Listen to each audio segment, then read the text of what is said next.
Dios no iba a escatimar ningún esfuerzo para restaurar a ese hombre. Hermanos, eso puede ocurrir con nosotros. Yo leí la cita al principio de cuál es el plan A. Cuando hay un pensamiento o un sentimiento malo sugerido por Satanás, yo debo rehusarlo y no me mancho. Y Dios me va lavando con jabón. Pero si yo me mancho, entonces ya el jabón no es suficiente. Malaquías también representa al Señor como fuego purificador. Muy bien, hermanos, buenos días. ¿Cómo están hoy? Bien, yo también estoy agradecido, feliz con el Señor porque hoy tenemos el privilegio de continuar en el Congreso Campestre. Siempre hay cosas que quieren sacarnos del espíritu del Congreso. Pero debemos estar siempre alertas, concentrados, porque estamos viviendo en tiempos muy solemnes, donde falta poco tiempo y la preparación que hay que hacer en nuestros caracteres es mucha. Y debemos aprovechar cada momento. Así que les ruego que durante el Congreso manténganse en un espíritu de oración, pidiendo al Señor el Espíritu Santo para que no sea simplemente una reunión más, sino que realmente marque un antes y un después en nuestra vida. Estamos hablando de un tema por demás trascendental, nuestros caracteres, el único tesoro que llevaremos al cielo. Pero eso es tan solemne porque cuando usted y yo miramos internamente qué es lo que hay en mi carácter, encuentro que cada vez está más lejos del ideal de Jesús. Y ya que estamos hablando de pensamientos y sentimientos, que es lo que constituye el carácter, necesitamos un milagro de Dios, la transformación del Espíritu Santo para que haya en mí un cambio total del ser. Pero mientras contemplo que he vivido toda una vida y mis caminos neuronales están bien marcados, tal como el apóstol Pablo describe en Romanos 7, hallo en mis miembros otra ley. Y entonces preciso la acción del Espíritu Santo para que me ayude a estar en el Espíritu, en Cristo Jesús. Y eso es lo que hemos venido estudiando y esta mañana quiero continuar con ustedes y les pido que en actitud de oración podamos abrir la palabra de Dios para pedir que ella nos enseñe. Así que arrodillémonos antes de orar, para orar.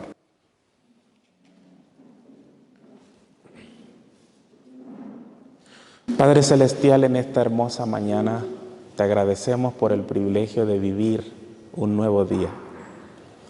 Te agradecemos por el privilegio de estar congregados en tu nombre y pedimos, Señor, que puedas estar con nosotros siendo tú quien hable a nuestro corazón y que tu palabra, Señor, que tiene poder de crear, puedas formarnos una vez más a tu preciosa imagen.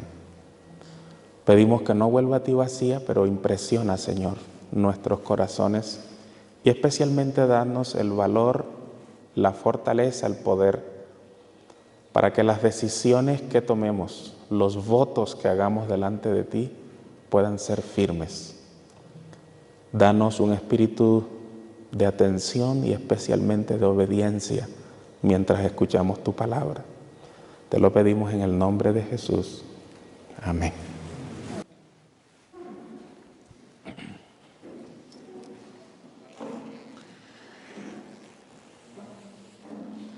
Hemos estado en esta pequeña serie durante el Congreso analizando la visión de Malaquías capítulo 3, donde el Señor se representa como fuego purificador. Y que es una tarea que Él no delega, sino que la toma personalmente y se sienta para afinar a los hijos de Leví. ¿Recuerdan? Y durante ese proceso, que yo necesito entender cómo es el proceso para cooperar con Él, Dios usa distintos agentes. Pero principalmente en estos días yo he querido compartir con ustedes uno de los agentes que son más efectivos para lograr la restauración de la imagen de Dios. Y ese agente es el fuego, el crisol de las pruebas. Y procuré entender por qué Santiago dice: hermanos míos, tened por sumo gozo cuando os halléis en diversas pruebas. Ahora, no es algo normal. ¿Quién está con sumo gozo de estar en diversas pruebas? Normalmente las pruebas, ¿qué causan en la experiencia humana? Tienden a desanimarnos, pero saben, nosotros debemos aprender a ver las distintas pruebas como agentes divinos de purificación. Ahora, he tratado también de ilustrar el proceso del crisol con grandes biografías bíblicas de hombres y mujeres que, aunque eran tan deformes como nosotros, pudieron ser restaurados a la imagen de Dios y fueron sellados por la acción del Espíritu Santo. Ayer repasamos rápidamente la historia de los hijos de Jacob. Y aunque no pude compartir con ustedes todo el material al respecto, podemos sin embargo ver cómo Dios transformó esas vidas que estaban tan degeneradas en oro puro, con tal dignidad que Dios pudo poner sus nombres en las puertas de la ciudad de Dios. Hoy quiero compartir con ustedes la biografía de otro hombre que es fascinante. Se trata del rey David. ¿Recuerdan al rey David? En las primeras menciones que hace la Biblia de él, dice que era un hombre según el corazón de Dios. ¿Siempre fue según el corazón de Dios? No. Hubo bajones terribles en la experiencia de él, de tal manera que se manifestó los atributos de Satanás en el carácter de él, en sus pensamientos y sentimientos. Y aunque no tenemos todo el tiempo de analizar toda la experiencia de él, vamos a ver algunos apartes de su vida. Luego vamos a principalmente centrarnos cuál fue el método que Dios usó para transformarlo. Pero voy a mencionarles algunos y ustedes luego van a repasarlo. La palabra de Dios dice en Primera de Crónicas que hubo un momento cuando él estaba siendo perseguido, que dijo en su corazón, fíjense esa expresión, dijo David en su corazón, estamos hablando de pensamientos y sentimientos: al fin me alcanzará Saúl y seré muerto por él. Mejor será irme donde los filisteos. La Biblia registra que en ese proceso pasó por donde estaba un sacerdote Ahimelech, y le dijo una mentira. Es una moneda que Dios nunca usa. Pero cuando uno dice una mentira, en realidad está reflejando un atributo de ¿quién? Ahora, la mentira, antes de ser pronunciada, primero se generó en los pensamientos y sentimientos. Estamos hablando de una deformidad de carácter. Y ustedes van a ver cómo él preparó la mentira, organizó la mentira, la expresó, y como consecuencia de eso, la Escritura dice que murieron 85 sacerdotes, murió todo el pueblo, las familias de los sacerdotes, sus mujeres, sus niños, sus burros, sus animales, y el pueblo fue quemado.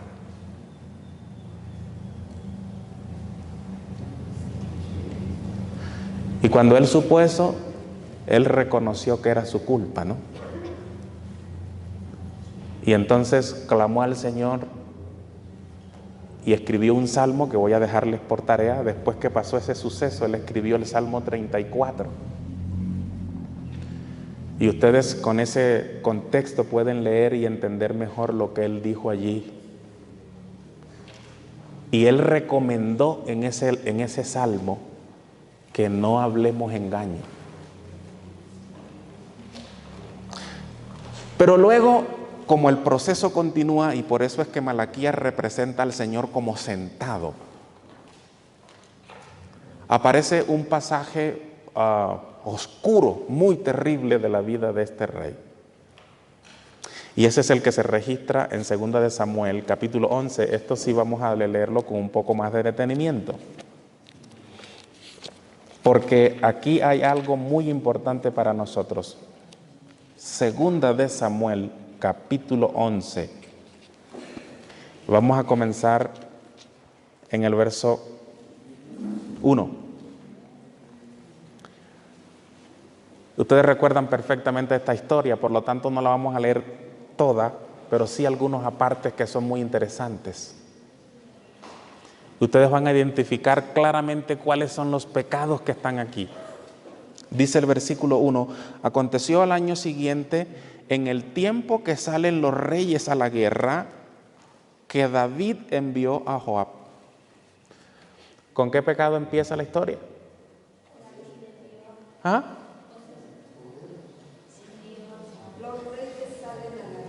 Con un incumplimiento del deber. ¿Dónde debería estar él? Porque el Señor le había encomendado el cuidado de su pueblo. Y eran los tiempos en que los reyes deberían estar allí. Cada guerra de Israel era la guerra de Jehová. Sencillamente, ¿él qué hizo? Envió a otro, delegó su responsabilidad a otro. Y dice entonces, y sucedió, verso 2, un día, al caer la tarde, que se levantó David de su lecho. O sea, no solamente que no fue a la guerra, sino que en su casa estaba ¿dónde? Allá acostado. Ahora saben, la hermana Guay dice en una cita que probablemente no la voy a leer, pero se las puedo compartir a algunos de ustedes que quieran. Dice, la mente ociosa es un taller de Satanás. Ahora, ¿qué es lo que está sentado en la mente? Los pensamientos y sentimientos que constituyen el carácter humano. Cuando él se levantó, dice la palabra de Dios que vio a una mujer que se estaba bañando. Yo no sé cómo era la estructura de ese baño, pero él pudo verla. Dice que era muy hermosa.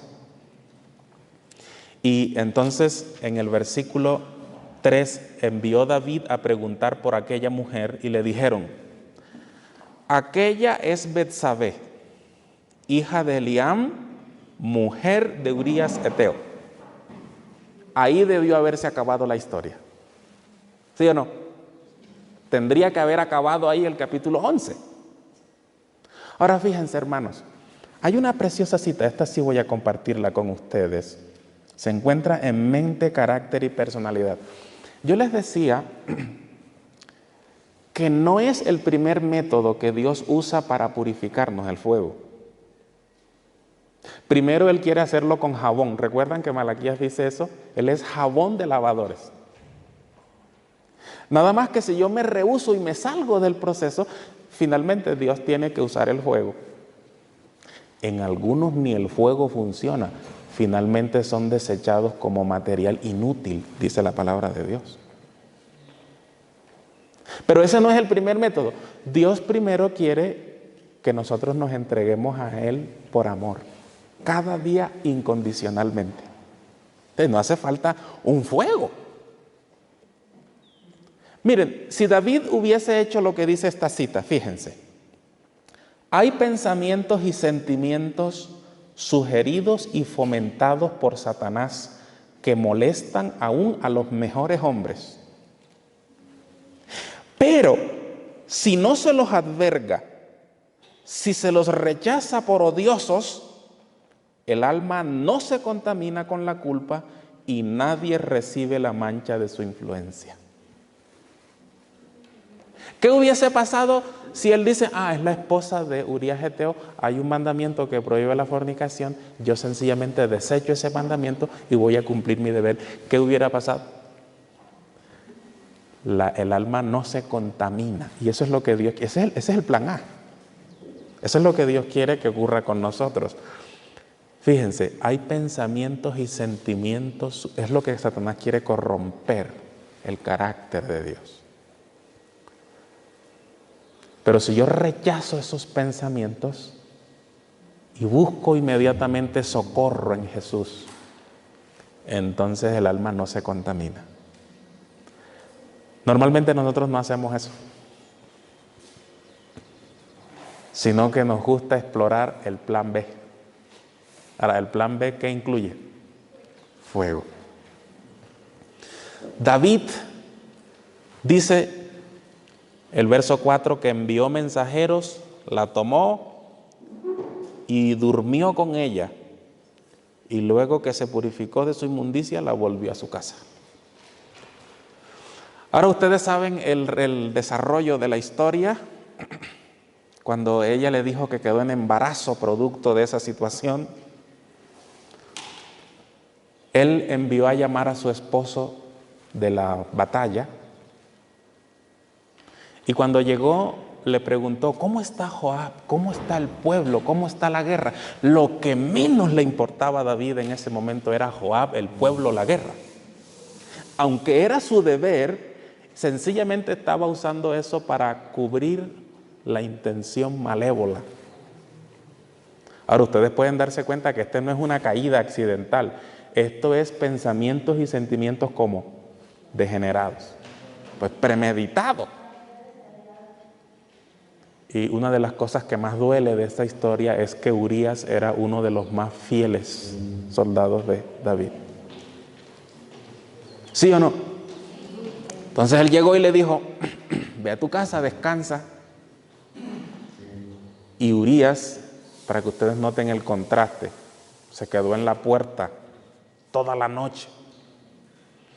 Y el día siguiente, cuando David le preguntó, ¿por qué no fuiste? Él dijo, ¿cómo iría yo si Joab y los siervos de mi Señor y todo el pueblo de Jehová está en la guerra? Vive Jehová, vive tu alma, que yo no haré tal cosa.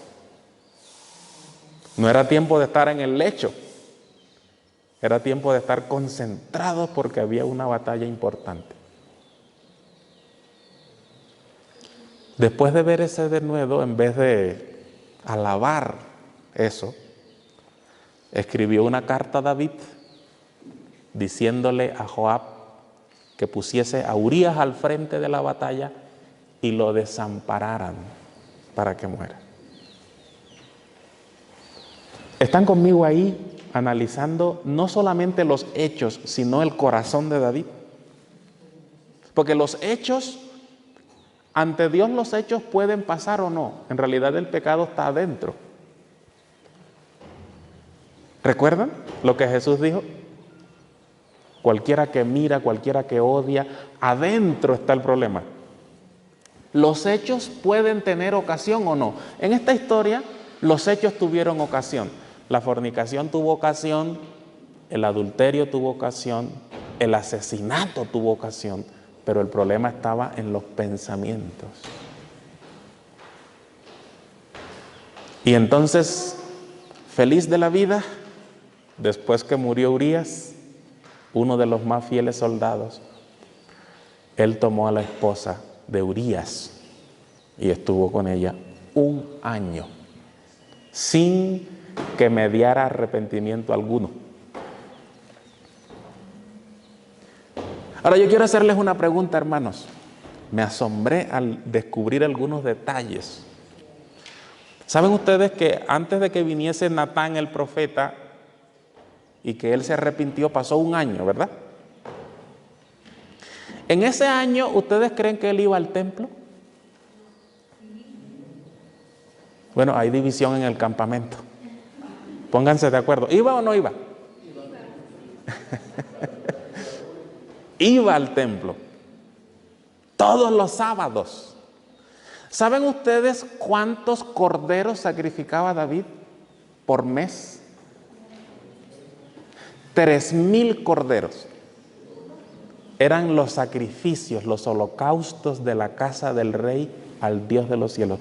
Durante un año no hubo confesión, no hubo arrepentimiento, el corazón estaba corrompido, pero él iba y ofrecía 3,000 corderos mensuales. Les hace eso. ¿Encuentran algún paralelo entre esa experiencia y la nuestra? ¿Saben ustedes que venir no garantiza el hecho de que estamos en conexión con el Señor o que estamos siendo purificados con el jabón o con el fuego? Tengan eso en cuenta porque luego vamos a regresar allí. David menciona ese hecho, el hecho de los sacrificios que hizo durante ese año. Tengan ese detalle en mente. Pasado un año, el Señor envió al profeta, vino la palabra de Dios. Por eso es tan importante que nos expongamos a la palabra de Dios. Por eso es tan precioso que ustedes hayan venido al Congreso. Porque la Biblia es el único libro que termina leyéndonos y descubriendo lo que hay en el corazón. Y eso pasó con David. Llegó el profeta, ustedes saben, este es uno de mis profetas favoritos. Llegó y le contó una historia a David. Y ustedes van a seguir viendo cómo es David por dentro. El profeta le dijo, hay un rico que tiene un montón de ovejas, no las puede ni contar, y le llegó una visita. A su lado había un pobre que solo tenía una ovejita. Y el rico no quiso usar las de él, sino que quiso para su visita la única que tenía el pobre. ¿Saben qué dice la Biblia que pasó con David? Se encendió en ira por la semejante injusticia y dijo, ese hombre tiene que morir y pagar 4. ¿Saben ustedes que nosotros somos así? La hermana White dice que el que es culpable de un pecado es el más activo en señalarlo. ¿Han visto ustedes hermanos criticando a otros hermanos? ¿A alguien se les ha acercado alguna vez para decir unas cuantas cosas del otro hermano? Por lo general, el corazón está manchado con la misma mancha.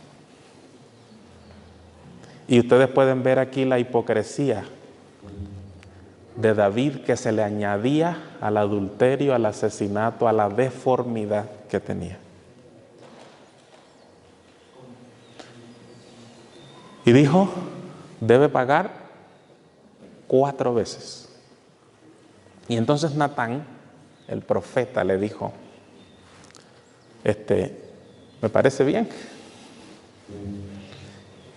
Justo lo que has dicho, nada más que ese hombre eres tú.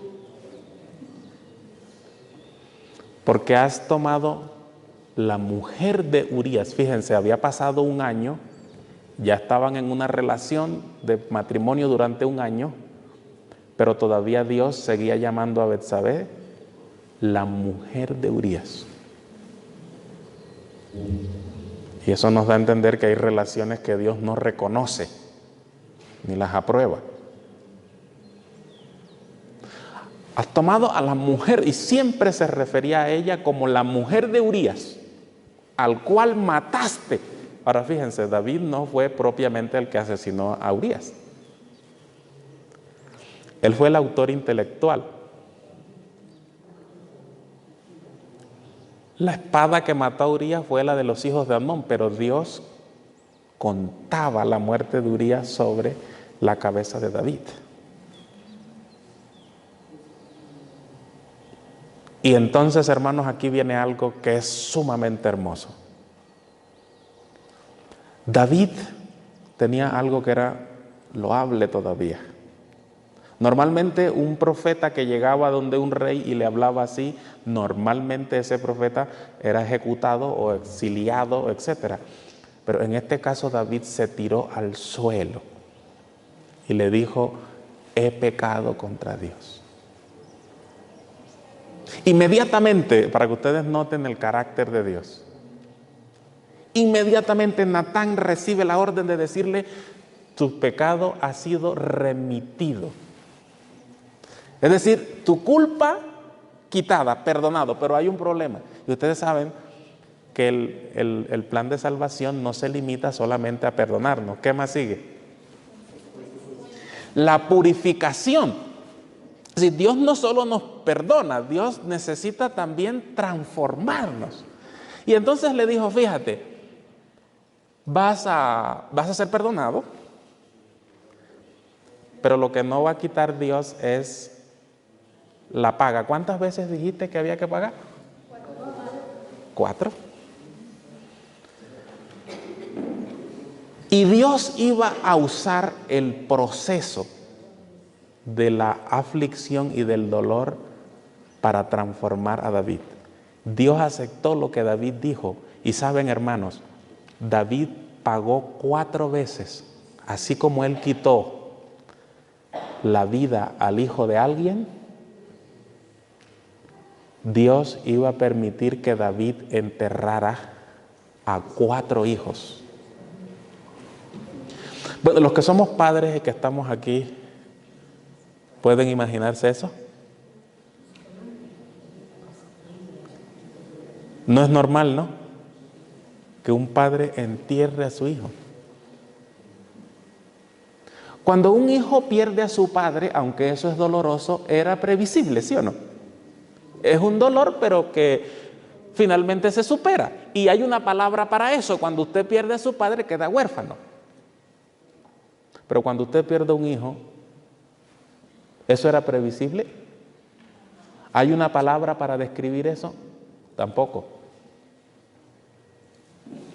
Y según yo, es el dolor más grande que puede existir. ¿Verdad que los padres estaríamos dispuestos a dar la vida por los hijos? Es el dolor más grande que puede haber. Ahora fíjense, el profeta inmediatamente le dijo: vamos a comenzar la paga, vas a pagar por cuotas, son 4 cuotas, ¿no? Tú mismo has dicho. Pero ¿cuál era el objetivo de Dios? Que este es el proceso por el cual David fue purificado. Y le dijo: mira, está bien, vas a ser perdonado, pero el hijo que tienes con ella va a morir.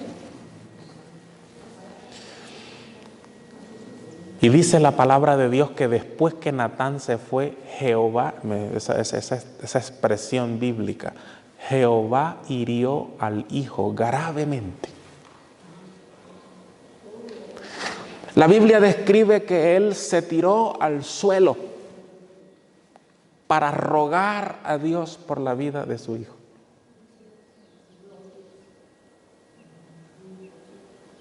¿Se imaginan ese dolor? ¿Era necesario pasar por ahí? No.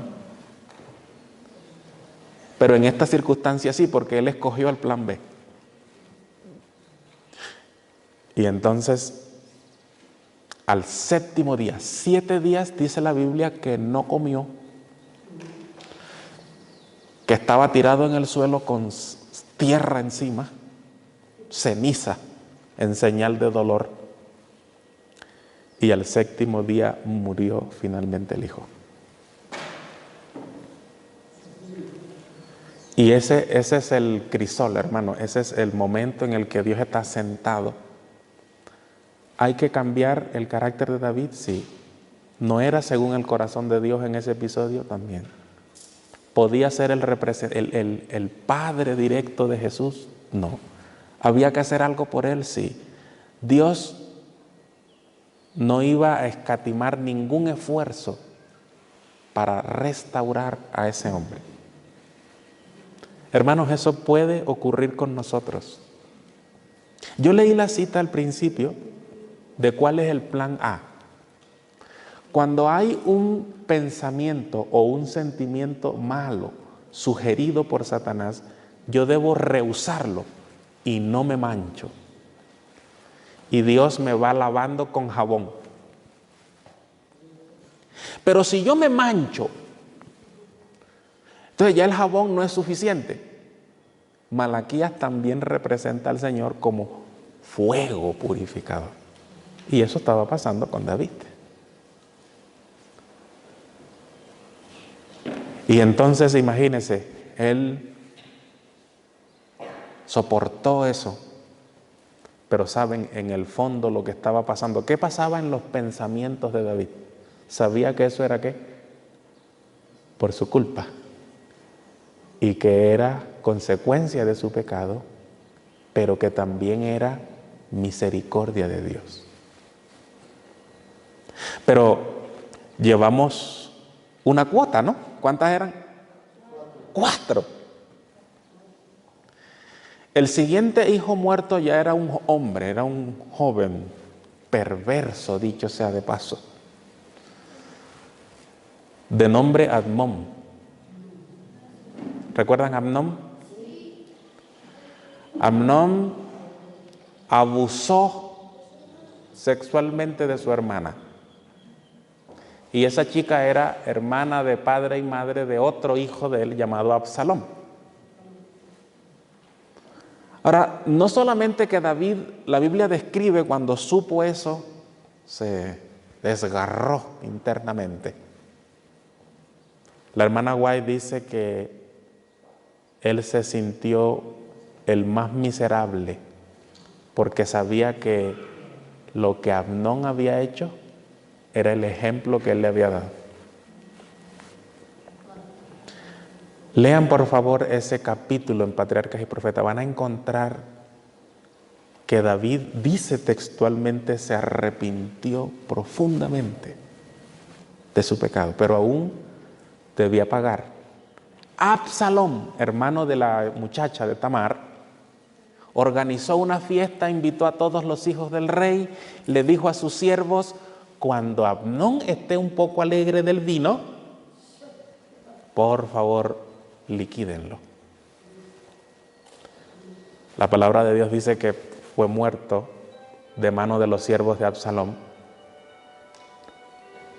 Y entonces los otros hijos de David salieron huyendo, ¿no?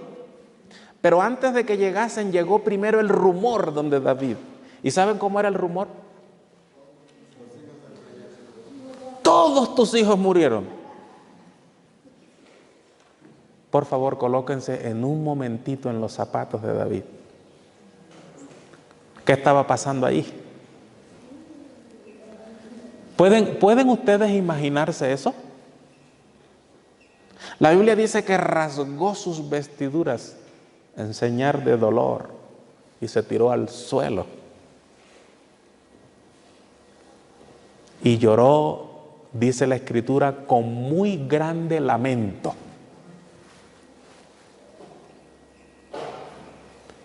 Ese es el crisol. Yo quiero que ustedes se imaginen qué pasaba por sus pensamientos cuando eso estaba ocurriendo. Si yo hubiese desechado ese pensamiento como inmundo, mi alma no se hubiese contaminado.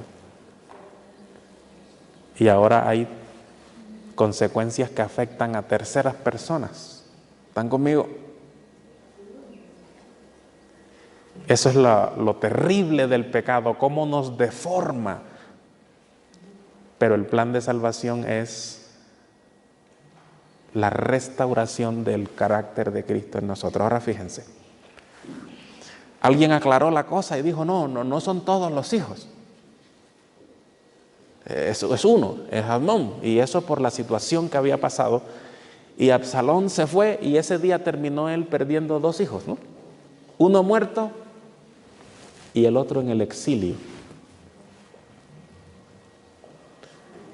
Y así era la vida de ese rey. ¿Qué les parece? ¿Muy placentera? Terrible. Y entonces enterró a su hijo Amnón y el otro perdido. 3 años. Y dice la escritura que él deseaba ver a su hijo porque ya se había consolado de la muerte de Amnón.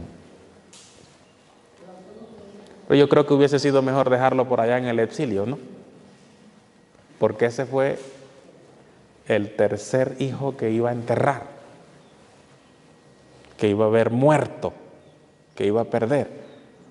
Pero antes de que muriese, Absalón se encargó de causarle amarguras a David.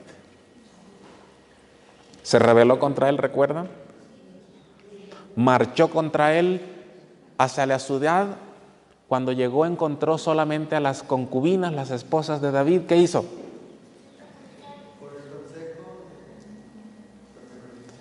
Natán le había dicho: lo que tú hiciste en secreto, a ti te lo van a hacer en público. Y Absalón sacó a todas las concubinas de David a la luz del sol y las mancilló. Luego salió persiguiéndolo detrás de él. Alguien lo maldijo en el camino. Llegó a un río crecido, no podías pasar, venía Absalón atrás, era tiempo de angustia. ¿Saben que la angustia es uno de los agentes divinos de purificación? ¿Recuerdan a Jacob? David también pasó por ese momento de angustia. Finalmente se entabló una guerra donde Absalón murió, el tercer hijo. Y la Biblia describe, cuando ustedes lean allí en 2 de Samuel 18, que cuando David supo la noticia decía: hijo mío Absalón, ¿cuánto diera yo por morir en tu lugar? ¿Pueden imaginarse eso? ¿Era necesario eso? Sí. Para que él pudiese comprender la naturaleza repulsiva del pecado. Hermanos, nosotros no entendemos la naturaleza repulsiva del pecado. Estamos en armonía, no en divergencia con el pecado.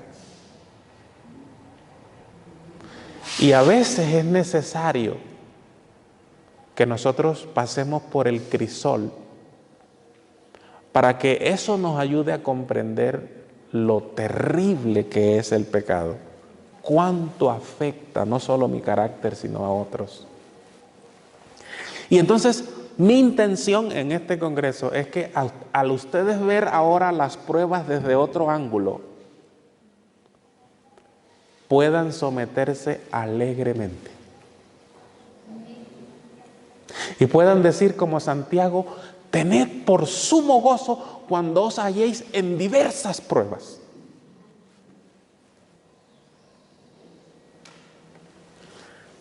Pídanle al Señor el jabón, pídanle al Señor el crisol, porque eso es lo que garantiza que al final tendremos el oro puro del carácter. Ese dolor llevó a David, dice una pequeñita cita, voy a leerlo en palabras de la inspiración. Dice, notas biográficas de Elena de White, dice en la página 115: los sufrimientos y las pruebas nos acercan a Jesús, y el crisol consume la escoria y abrillanta el oro. Y eso estaba pasando ahí. La escoria se estaba consumiendo y estaba saliendo a relucir el oro puro de la fe, de la verdadera sencillez y de la humildad, el carácter de Cristo.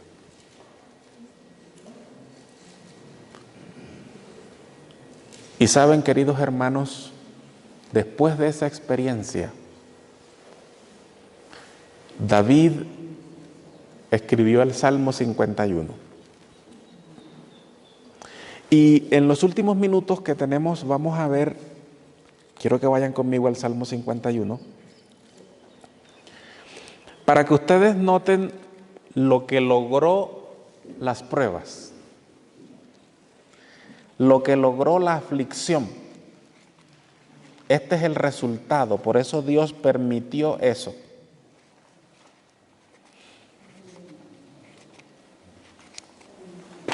Y la misericordia de Dios nos dejó esta historia escrita, no necesariamente para que nosotros la repitamos, pero sí para advertirnos lo que puede ocurrir si descuido mi preparación personal. Pero fíjense, en este momento, este es otro David, no el mismo, uno transformado, uno purificado, sustentado por un espíritu noble. Dice, por ejemplo, el verso 1, para que ustedes noten la naturaleza de la confesión, dice él allí: ten piedad de mí, oh Dios, conforme a tu misericordia, conforme a la multitud de tus piedades, borra mis rebeliones, lávame más y más de mi maldad y límpiame de mi pecado, porque yo reconozco mi rebelión. Y ese es el principal problema del corazón natural, que no reconoce su rebelión, que intenta minimizar su pecado. Pero en este caso, este hombre no minimizó, sencillamente expresó y dijo: yo soy pecador y lo que necesito es que tú me laves, me limpies. ¿Notan esas expresiones? Lavar, limpiar, eso es lo que dice Malaquías. Él se sentará para limpiar a los hijos de Leví. Qué bien que lo hace sentado, ¿no? Qué bien que lo hace con paciencia. Qué bien que no se desanima. Nos espera hasta el final. ¿Cuántos años venía luchando con David? Y por eso Malaquías lo representa como sentado, lavando a los hijos de Leví. Y David entiende eso y dice: ok, estoy en el proceso del lavamiento, de la purificación, y le pide al Señor: yo soy pecado, pero tú puedes limpiarme, lávame, límpiame. Ahora escuchen. Vamos a saltar al versículo 7 por razones del tiempo. Purifícame con hisopo. Es un implemento que se usaba para restregar las losas y la ropa. Era como un cepillo y él le dice: límpiame, lávame con hisopo. Él está entendiendo el proceso. ¿Saben que la hermana White dice de esta oración que deberíamos copiarla? Porque tiene el principio de nuestra necesidad. Tú puedes usar tus propias palabras, pero tienes que pedirle a Dios que el carácter sea transformado. Malaquías 3 dice que el carácter es transformado por limpieza, ya sea por jabón o por fuego. Y David dice: purifícame, lávame y seré más blanco que la nieve, hazme oír el gozo de la alegría. Ahora escuchen, verso 10. Crea en mí, oh Dios, un corazón, ¿cómo? Un corazón limpio, dice mi versión. No dice un corazón nuevo, dice un corazón limpio, haciendo referencia claramente al proceso de limpieza, ya sea por jabón o por fuego. Y renueva un espíritu recto dentro de mí. Cada vez que la palabra usa la palabra corazón, espíritu, está hablando de la mente. Y si hablamos de la mente, estamos hablando de pensamientos y sentimientos, y finalmente llegamos ¿a dónde? Al carácter. No quites de mí tu Santo Espíritu, vuélveme el gozo de tu salvación y espíritu noble me sustente. Ahora fíjense, dice el versículo 14, para que ustedes noten qué es lo que hay en la mente de David. Líbrame, ¿de qué? Líbrame de homicidios, oh Dios. ¿De qué se está acordando?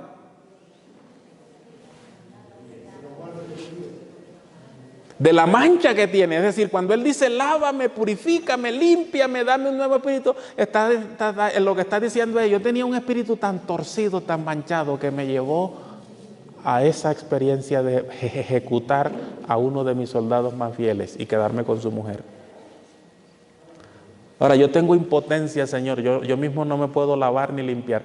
Tú lávame, dame un espíritu noble y líbrame de los homicidios. Ahora fíjense, el verso 16 hace referencia al dato que les dije que se permanezca en la mente. Porque, dice el verso 16, porque tú no quieres sacrificios que yo daría, no quieres holocaustos. Ahora, ¿cómo así? ¿Dios no quiere sacrificios y holocaustos? ¿Quién estableció el sistema de sacrificios y holocaustos? ¿Y cómo es que David dice: no, tú no quieres ni sacrificios ni holocaustos que yo daría?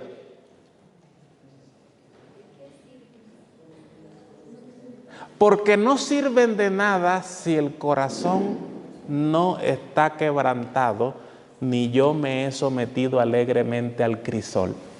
¿Están conmigo? Estamos en este lugar ofreciendo un sacrificio a Dios de adoración. Hay una alta probabilidad de que Dios no quiera lo que estamos haciendo. De hecho, Él le dijo a Israel en una ocasión: sus sábados, sus lunas llenas, sus días de reposo, sus fiestas solemnes, todas me son, ¿qué cosa? Aborrezco eso. Porque no se estaba haciendo en el verdadero espíritu. ¿Saben qué necesidad tenemos hoy, hermanos? Usted en este congreso debe buscar un lugar a solas con Dios para hablar con Él de su corazón. Para decirle como David dijo: examíname, oh Dios, y ve si hay en mí camino de perversidad. Dijo: pruébame y conoce mis ¿qué? Mis pensamientos. Y cuando hablamos de pensamientos y sentimientos, estamos hablando del carácter. Prueba mi carácter. Y si usted no hace eso de manera personal, sino que solo usted está aquí cantando y sentado en la silla, es probable que sea una abominación para Dios. Es probable, porque se trataría solo de un rito y no se trataría de una experiencia personal con Dios. Hermanos, pidamos al Señor con corazón. ¿Saben? David dijo: los sacrificios de Dios, podríamos decir la verdadera religión, podríamos decir la verdadera experiencia de salvación, podríamos decir el espíritu correcto del congreso. Los sacrificios de Dios son el espíritu quebrantado. Al corazón, cuando la Biblia habla de corazón, recuerden que está hablando de ¿qué? De la mente, de los pensamientos. Al corazón contrito y humillado, no despreciarás tú, oh Dios.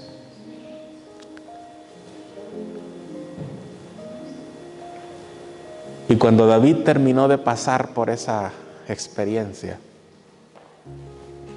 volvió a ser el hombre según el corazón de Dios.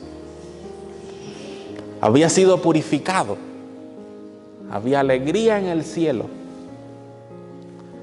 Las promesas de Dios podían cumplirse.